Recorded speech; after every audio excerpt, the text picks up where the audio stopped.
kami mag-picture mga Omega.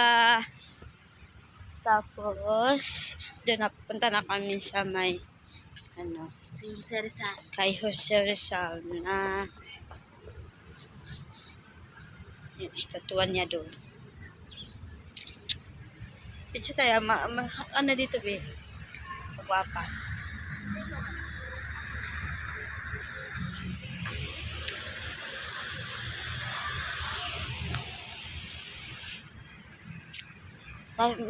Siya imot-imot din rin, no? Kay, tahimik.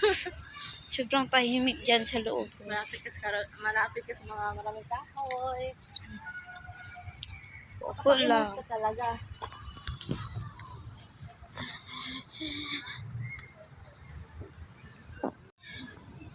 Kalabas na kami. Dyan kami galing. And then, pupunta po kami dyan. So, basahin natin kung ano nakatayo dito. Basahin natin. Ito po ay this execution place is marked upon the initiative of the Padre Burgos General Assembly.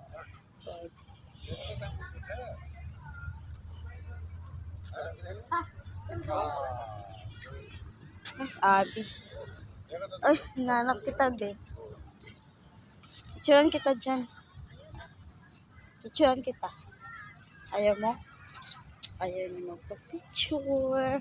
So, Ito na. So, pupunta po kami. Pagpakabayani ni Gato sa Rizal.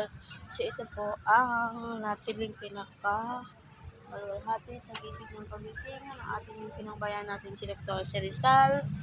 Sa paggunitan nito sa magitan ng isang ilaw at tunog na pagtatanghal ng pinamagatang ang pagkabayani ni Dr. Rizal na ang pangyayaring nahantol sa kanila sa liwasan sa pagpakabayani inaasahan mapupukaw sa dibdib ng ating mga kababayan, di ba?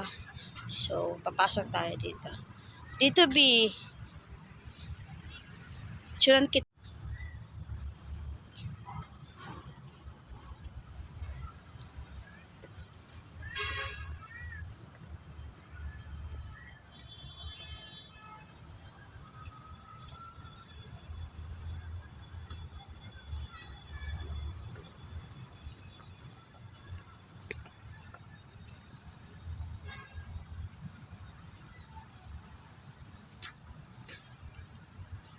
May last farewell niya, oh. At ang pahimakas ni Dr. Jose Rizal. Dito, be, hindi ka magpa-picture. Siyempre, mga story nila. Pero si Patrick, pero ang pangalan sa kasi